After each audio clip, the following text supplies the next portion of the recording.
Hey there, I'm the MadCatster. Am I glad to see you here? Well, we have more updates in the Illuminaughtii versus Oz Media, Wonderstruck, and KitKat lawsuit. Oz Media has now filed a new motion to dismiss Blair's complaint, as well as Felix the KitKat has filed a motion to dismiss. We're going to talk about how they shred all of her allegations in the complaint. I've got the deeds and all the receipts, so buckle up and let's go.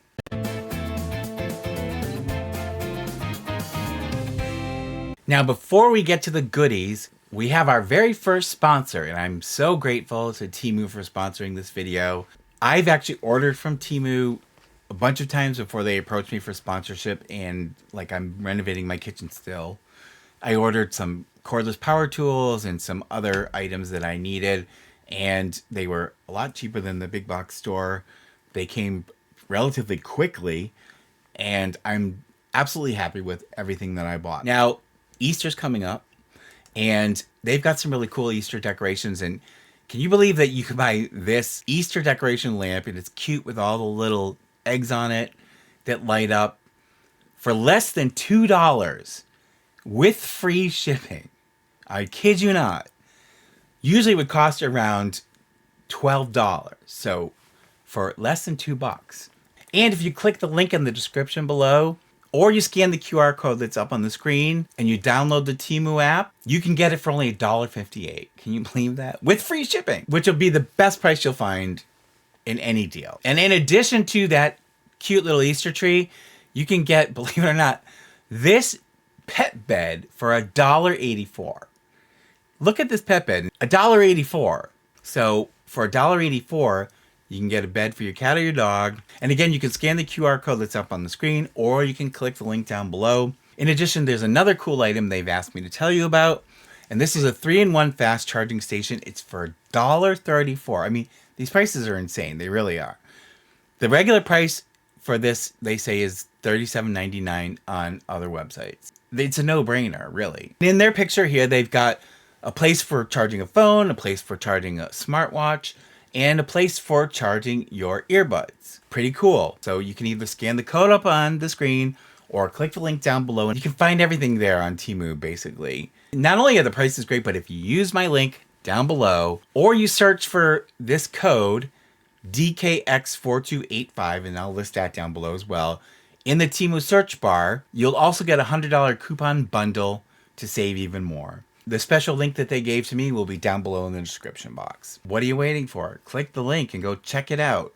So I'm here with Sybil the Enforcer. She's purring away. And Sybil says, please like and subscribe. We now have 46,000 subscribers. We're getting close to 50. We only need 4,000 more. I know a lot of you are not subscribed, so please hit that subscribe button. We'd really appreciate it. Please like the video if you like it. We're going to talk about the Illuminaughtii drama and the latest of the developments. And I've got new documents I've obtained from the court. We've got 2 motions to dismiss, one from Oz Media, one from Felix the KitKat. We're going to go over those now. So let's get started. So first, let's just take a quick look at Felix the KitKat's motion, because his is a lot briefer than Oz's, and I will make this as simple as possible. With both of these motions, we'll just hit like the most important points. So here we have defendant Felix the KitKat's motion to dismiss claims for breach of contract against him in the Second Amended Complaint. And remember, Blair alleged that he had disclosed those instant messages or text messages between the two of them by giving them to the Click. And she alleged that that was a breach of his confidentiality agreement. And I pointed out to you guys in a video I made a little while ago that he didn't work for her when those communications happened. So they shouldn't be covered by the non-disclosure agreement, because they were private communications when he wasn't even her employee. But let's take a look what Felix has to say. Comes down to defendant Felix, through his attorney, to submit this motion to dismiss pursuant to the rules, respectfully requesting the court dismiss plaintiff's claims for breach of contract brought against him by plaintiffs Pyramid Entertainment LLC and Blair, and collectively the plaintiffs, for failure to state a claim upon which relief can be granted. So they're saying that there is no claim, the court should dismiss it. The allegations against Felix in plaintiff's Second Amended Complaint fail to even allege any instances where Felix disclosed confidential or proprietary information in breach of the non-disclosure and employment agreements referenced by plaintiffs in the complaint. That's exactly what we're saying, is there is no claim because she's pointing to a breach that isn't even covered, in my opinion. It says the Second Amended Complaint alleges one instance referenced in paragraphs 63 and 73 to support plaintiff's breach of contract claims against Felix, which relates to turning over private messages between himself and Blair that have nothing to do with proprietary information referenced in the employee agreement, nor the company history, operations, affiliates, sensitive personal information, associated address and phone numbers, and any information regarding an individual's involvement in pyramid events or operations referenced in the non-disclosure. The original complaint, the First Amended Complaint, and the Second Amended Complaint all failed to identify any confidential or proprietary information that was misused by Felix. Plaintiff's failure to cure this same defect, meaning from the First Amended Complaint to now the Second Amended Complaint, they still haven't fixed what was wrong, even though the judge ordered them to clarify and be specific in the Second Amended Complaint. They still haven't done that, as we said in the last video. Plaintiff's failure to cure the same defect indicates that these claims for breach of contract against defendant Felix should be dismissed without further leave to amend. So they're saying that they should be dismissed. The court should not give her now a chance to do a third amended complaint. And I agree, this is ridiculous. Why did we even have a second amended complaint? It should have been dismissed after the first one didn't cure the original complaint. It goes on to say that, upon review of a grant of motion to dismiss under Section 12b-5, it must be assumed that the material allegations of the complaint are true. We've talked about this before in terms of a motion to dismiss. And it says, however, facts pleaded as legal conclusions are not entitled to the assumption that they are true. So even though the court will usually give a lot of leeway to the plaintiff in presuming that the claims they're making are true and will be borne out by the evidence as we go forward in the case, they're saying that basically what she's got are just conclusions. If a claim does not satisfy the plausible grounds test, it must be dismissed for failure to state a claim upon which relief can be granted. And then they go on to now make their points of why the things she said don't pass muster, and so the court should dismiss this. And they say plaintiff's allegations fail to constitute a plausible claim for breach of contract against Felix.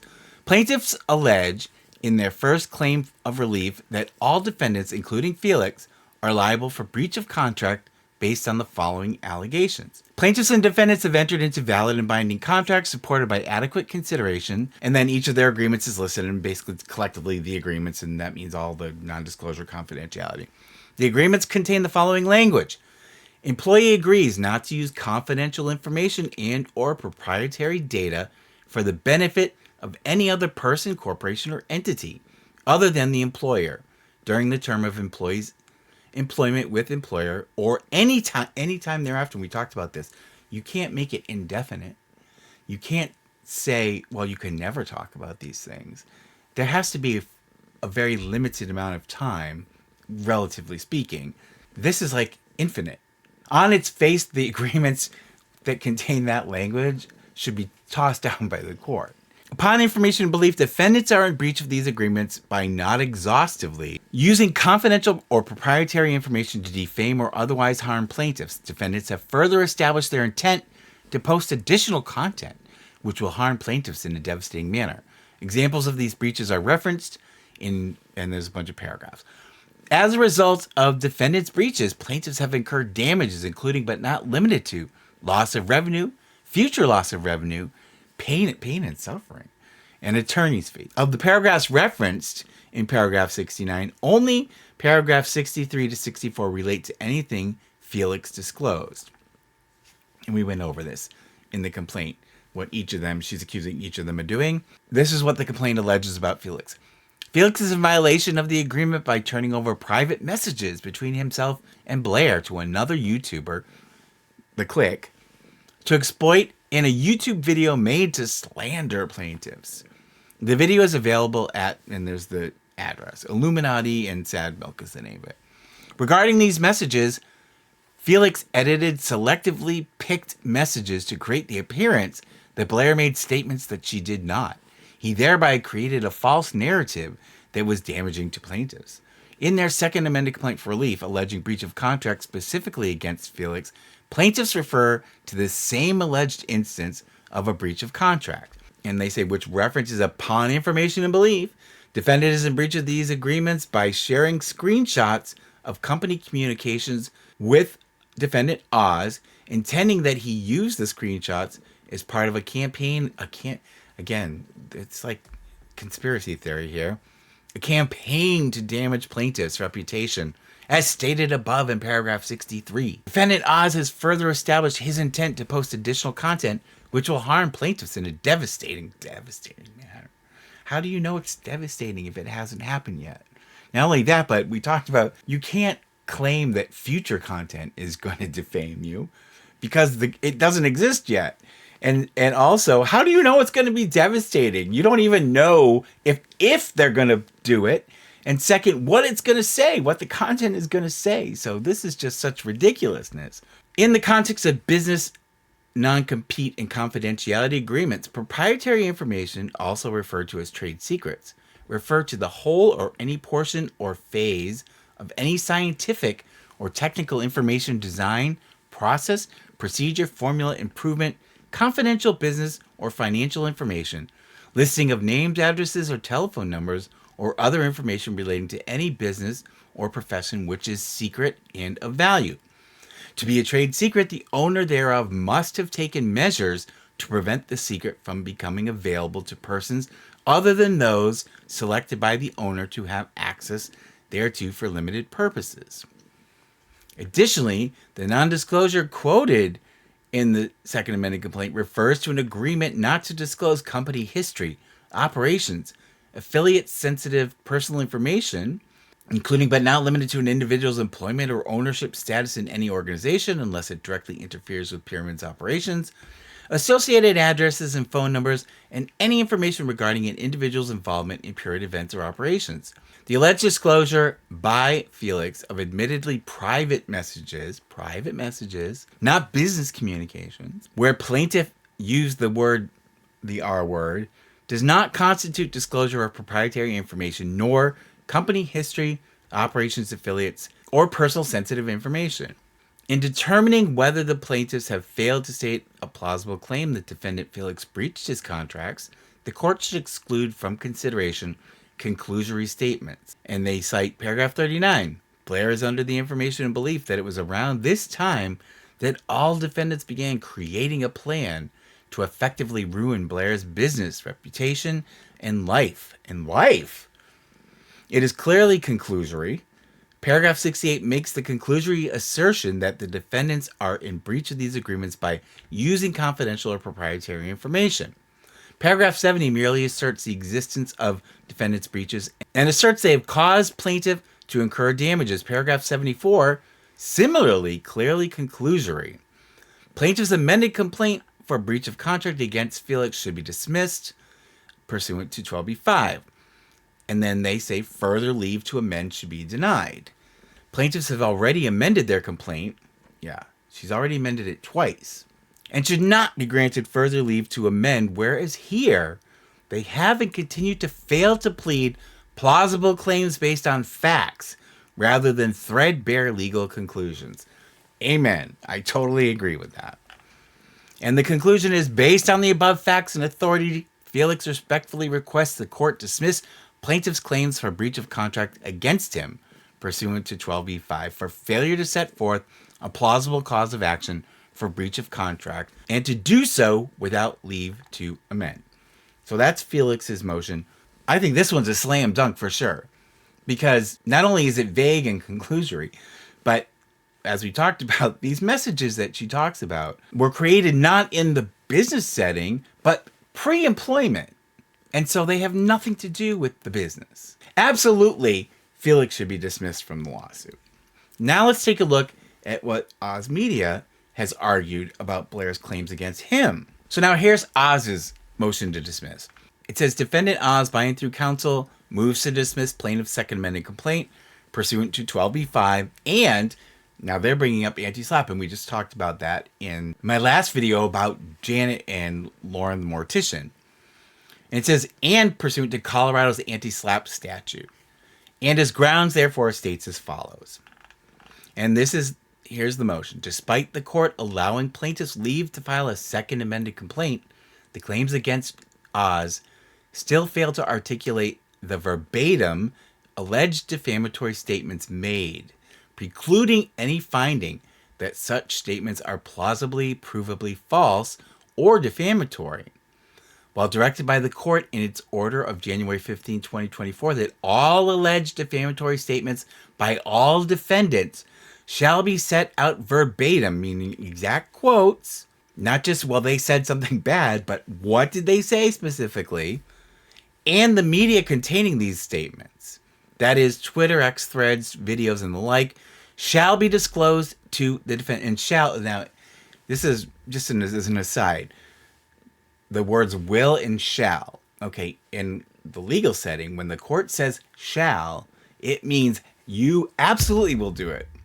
And it says plaintiff's second amended complaint continues to lack sufficient allegations of fact to set forth any cause of action for defamation or breach of contract against Oz and should be dismissed pursuant to 12b-5.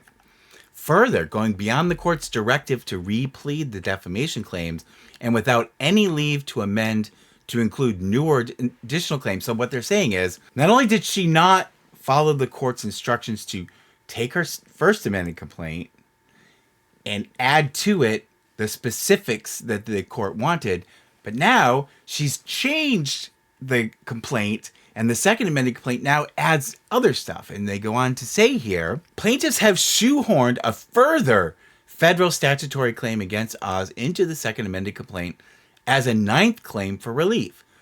Violation of the Computer Fraud and Abuse Act. And we'll get to it. This claim, which was not included in the original or first amended complaint, so the first two versions of the complaint didn't talk about this. It goes well beyond the leave to amend granted by the court in its January 15th order, and therefore should be stricken from the second amended complaint in its entirety. I agree. She was supposed to just provide more details about what she had already alleged, not go on to now take this as an opportunity to beef up her complaint and add more claims to it. So I agree that should be stricken. Well, I mean, the whole thing should be thrown out, but let's continue. With regard to the defamation claims asserted against Oz, plaintiff's second amended complaint is further subject to a special motion to dismiss pursuant to Colorado's anti-SLAPP statute. Plaintiffs are public figures. I agree. She may not be a world-famous celebrity, but she's certainly a public figure. Plaintiffs are public figures, and the statements made by defendant Oz in written or oral statements or writings made in a place open to the public or public forum in connection with an issue of public interest and or any other conduct or communication in furtherance of the constitutional right of free speech in connection with a public issue or an issue of public interest. The claims as asserted are not plausible nor pled to the heightened standards required by law and must be dismissed. Accordingly, defendant Oz is entitled to his attorney's fees and costs pursuant to the law. So in other words, they're saying this was frivolous. Anti-SLAPP, we talked about in my last video about Janet and Lauren the Mortician. Anti-SLAPP, people file these lawsuits to try to shut up their critics and try to cause them to expend all kinds of money to fight this frivolous lawsuit. And so the law provides that when that happens, and it's proven by the defendant that this is a frivolous lawsuit meant just to shut them up, they're entitled to recoup their attorney's fees. And I'm guessing they're probably fairly high by now. Plaintiff's breach of confidentiality agreement contract claims similarly fail to be plausible. Plaintiff's second amended complaint claims, for the court's ease of reference in discerning the changes made by plaintiffs to the complaint, attached as Exhibit A is a red-line strikeout comparison, and we're not going to go over that, of the first amended complaint with the second amended complaint filed by plaintiffs. The undersigned counsel has produced Exhibit A by comparing the two documents against each other, utilizing the Microsoft Word compare function to note changes in text and formatting. So they're basically making the court's job easier, and it's always wise to do that is to give the court the examples of exactly what you're talking about so they can just reference it and take a look at it without having to do their own analysis. And it'll be plain to see that, yes, she's added stuff that wasn't in the original complaint or the first amended complaint. And she's trying to sneak it into this Second Amended Complaint. So it says pleading standard post warning, and they're talking about a case that basically set a new precedent for what the court looks at when considering these things. A motion to dismiss under 12b-5 may be granted if the complaint fails to state a claim upon which relief can be granted. A motion to dismiss tests the sufficiency of the pleadings, and dismissal is proper when it appears that the plaintiff cannot set forth facts in support of the claim that would entitle them to relief. I'm going to skip through this and we'll go down to plaintiff's Second Amended Complaint continues to lack plausibility where it rests on threadbare legal conclusions and fails to identify the words in context they claim constitute the defamatory statements of defendant Oz. In here we talk about the anti-SLAPP statute, and we'll just go over this briefly. Colorado, following many other jurisdictions, enacted a statutory protection against strategic lawsuits against public participation, commonly known as anti-SLAPP law, in 2019. Colorado's statutory protection is modeled after California, and we talked about this. Georgia also modeled theirs after California. So I guess these states think California's got pretty good legislation, and so they're sort of modeling theirs on it. Because Colorado's law is relatively new, and because it closely resembles California's anti-SLAPP statute, Colorado courts look to California case law for guidance in outlining the two-step process for considering a special motion to dismiss. And basically, in the last video about Lauren the Mortician and Janet, we talked about this, where Georgia also has been looking to California's courts to get guidance on how they are going to interpret the anti-SLAPP provisions. Anti-SLAPP laws like Colorado's were enacted to encourage and safeguard the constitutional right of persons to petition, speak freely, associate freely, and otherwise participate in government to the maximum extent permitted by law, and, at the same time, to protect the rights of persons to file meritorious lawsuits for demonstrable injury. According to the Colorado General Assembly, it is in the public interest to encourage continued participation in matters of public significance, and that this participation should not be chilled through abuse of the judicial process. In the present case, it is clear that plaintiffs are public figures as YouTube personalities posting hours of content viewed by millions of digital consumers online. As such, the online commentary by defendant Oz, for which plaintiffs claim defamation, qualifies for heightened protection as written or oral statements or writings made in a place open to the public or public forum in connection with an issue of public interest and or any other conduct or communication in furtherance of the constitutional right of free speech in connection with a public issue or an issue of public interest. The burden of proving that the substance or gist of the statement was false is on the plaintiff, at least when the plaintiff is a public official, public figure, or a private person and the statement relates to a matter of public interest. The First Amendment requires that those who, by reason of notoriety of their achievements or the vigor and success with which they seek the public's attention, are properly classed as public figures, may recover for injury to reputation only on clear and convincing proof that the defamatory falsehood was made with knowledge of its falsity or with reckless disregard for the truth.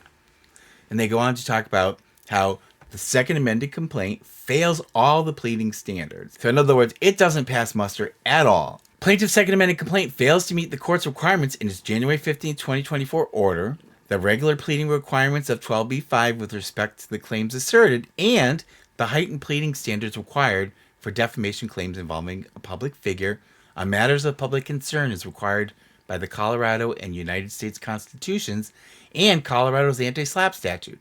Accordingly, the Second Amended Complaint should be dismissed with prejudice. And we've talked about this. With prejudice means they can never bring it again on these particular issues. That's the end.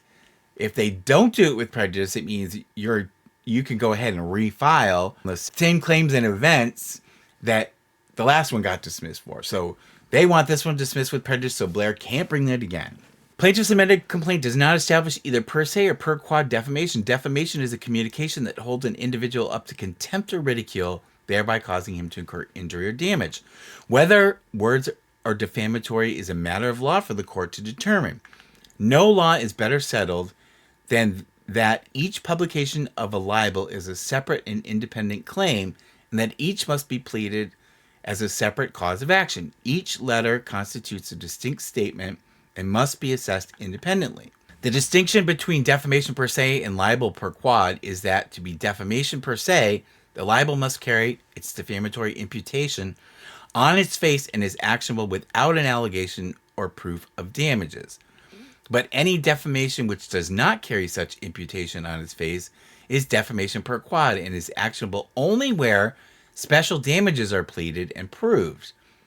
Plaintiff alleging defamation must set forth either the specific words or the substance of the allegedly defamatory statements. An allegation of a provable false factual assertion is indispensable to any claim for defamation. So they're saying you have to say exactly what it was that was false. You can't just say, like we talked about, oh, they said bad things about me, intending to ruin my reputation. And the court said to her, Blair, we want you to go back now and add to your first amended complaint all of the exact words used by the defendants that you claim are defamatory. And so in the second amended complaint, you would expect that that's what she would have done, but nope, she failed to do it again. Plaintiff's second amended complaint does not meet any threshold of plausibility. Plaintiff's claims of defamation per se fails. To be defamatory per se, the statement must contain defamatory words specifically directed at the person claiming injury, which words must on their face and without the aid of intrinsic proof be unmistakably recognized as injurious. So it's got to be really obvious that, oh my God, that statement is clearly false and defamatory and no other proof is required. In paragraph 46 and again at paragraph 76 to 78, plaintiffs selectively quote snippets of statements made by defendant Oz, i.e. embezzlement, and which wouldn't be surprising considering plaintiff's white-collar crimes I intend to expose with evidence in my video. But again, she fails to include the full verbatim statement or the context. So she's like taking these little snippets and she's basically putting it out of context to try to make it look like, ooh, that sounds bad. So maybe it is defamation. Well, that's not what the judge wanted. He wanted exactly what he said. So whatever Oz said, they wanted verbatim, the whole sentences, paragraphs, the whole work. So the courts could see exactly what she's saying is defamatory, and she didn't do it. Nevertheless, plaintiffs admit in paragraph 79 that the statements were, at most, made with negligent disregard for its truth because defendant Oz couldn't remember if this exact word was ever used, referring to the word embezzlement.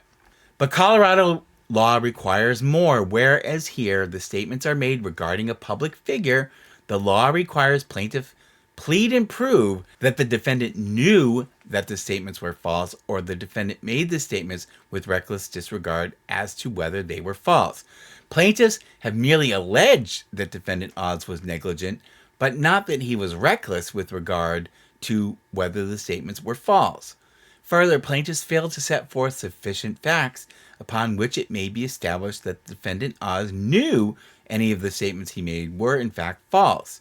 The burden of proving the substance or gist of the statement was false is on the plaintiff, at least when the plaintiff is a public official, public figure, or a private person, and the statement relates to a matter of public interest. As such, the claims for defamation are simply not plausible as required by the law. That's him stating what he believes is true, so how can it be false? How could he know that it was false if he thinks it's true? Plaintiff's claims of per quad defamation fails. In paragraph 41 of the Second Amended Complaint, plaintiffs selectively quote the words, the aggressor, and has a habit of starting fights from a series of Twitter X posts, but fail to include the full and complete verbatim statements, nor do plaintiffs provide any context. And again, we talked about this. She still hasn't given the whole substance of what she claims they said. She's just giving little bits, and that's not what the judge asked for. In order to establish the statement was defamatory per quad, it is necessary for plaintiff to explain by innuendo the defendant's meaning of the words employed. Here, there are not only no defamatory words alleged in context, but also no innuendo to explain the meaning. These snippets of statements attributed to defendant, i.e. aggressor, and has a habit of starting fights, are simply too attenuated and without context to constitute defamation. It's true. You don't know the context of her just picking one word. You need the whole sentence or the whole paragraph to know exactly what he was saying. You can't just pick a word you think sounds bad and put it in there and say, see? To state a cause of action for defamation per quad, it is required that the complaint plead specific damages. Not being libelous per se, the statement must, if libelous at all, be libelous per quad, and they are therefore actionable only if special damages are pleaded and can be proved. Plaintiffs attempt to demonstrate special damages based on alleged September 2023 statements by defendant Oz by pointing to a drop in revenue, alleging at paragraph 88 of the Second Amended Complaint that defendant Oz's statement caused special damages as evidenced by the fact that plaintiff's revenue from videos dropped by more than 90% after the September 16th, 2023 Let's Talk video was published, from $47,665.31 in the period of September 2022 to October 22 to $2,312.86 during the same period a year later. But Oz says, in fact, plaintiff's drop in revenue as a product of viewership dropped well before defendant Oz made the September 2023 statements in his Let's Talk video, as evidenced by online viewership data for plaintiff's Iilluminaughtii persona. See the online statistics available at socialblade.com. They show this chart and they show where things start to fall off, and they're saying this is before Oz even released that video. And we talked about that. She was damaged before any of these allegations occurred. Plaintiff's breach of contract claim for misuse of confidential proprietary information similarly fails to plausibly plead facts sufficient to constitute a cause of action. Similarly, plaintiff's contract claim suffers from the same lack of plausibility where the amended complaint fails to articulate any particular confidential or proprietary information that was used by Oz contrary to the alleged contract. Rather, the claims are merely bootstrapped to the plaintiff's defective defamation claims and must also be dismissed for failure to state a claim upon which relief can be granted. Plaintiff's Second Amended Complaint suggests allegations of breaches of an unidentified confidentiality agreement are set forth in, there's some paragraph, but upon chasing down the references, they don't lead anywhere, at least not to defendant Oz, nor any actual facts setting forth what allegedly confidential information was misused or how its disclosure was in breach of any agreement, which also hasn't been attached, nor its essential terms pled in any plausible manner. So they're saying she keeps referencing these agreements. Basically, she hasn't attached the agreements. So how can the court determine if there's actually a breach if they don't know what it is they're supposed to have been breaching? And it says, wherefore defendant Oz prays the court dismiss the plaintiff's Second Amended Complaint pursuant to 12b-5 for failure to set forth any cause of action for which relief may be granted and pursuant to the anti-SLAPP statute, awarding defendant Oz his reasonable attorney's fees and costs incurred related to this action. So that is where we stand. Now we've got to see how the court's going to rule. I have a sneaking suspicion. Well, first of all, I think Felix the KitKat is going to get kicked from this lawsuit because he shouldn't have even been included. And I said that before. It's just ridiculous, her claims against him, because they have nothing to do with his employment with her. Second, for Oz, I think, and he's got a good lawyer, makes the argument very clear and makes his points very clear. And I totally agree that not only is she not putting forth viable claims, she's still not doing what the court ordered her to do. She still hasn't provided exactly what the hell she's talking about in order for the court to make a determination of whether her claims are potentially valid claims. And so at this state where we've now got 3 versions of the complaint that all are deficient, the court needs to just dismiss the whole thing. And I think that, in my opinion, I think that's what the court is going to do. Let me know what you think. Let me know how you think this is going to end up. And we will see, hopefully shortly, how this is going to fall out. And I hope, finally, it will come to a close so that Oz and the others can stop worrying about this and dealing with this crap and this frivolous nonsense that Blair is putting them through. And that everyone can just move on with their lives. You know, Blair's trying to scapegoat them for her own failings and her own self-inflicted damage that she's done to herself. So let me know what you think. I want to thank all of our Patreon patrons and our channel members. Again, thank you so much for all your support. We really appreciate it. It helps with the monthly vet bills for the kitties. And you guys are the best. We've got new Patreon patrons coming on board, and there's going to be a couple that I'm going to include in the next video.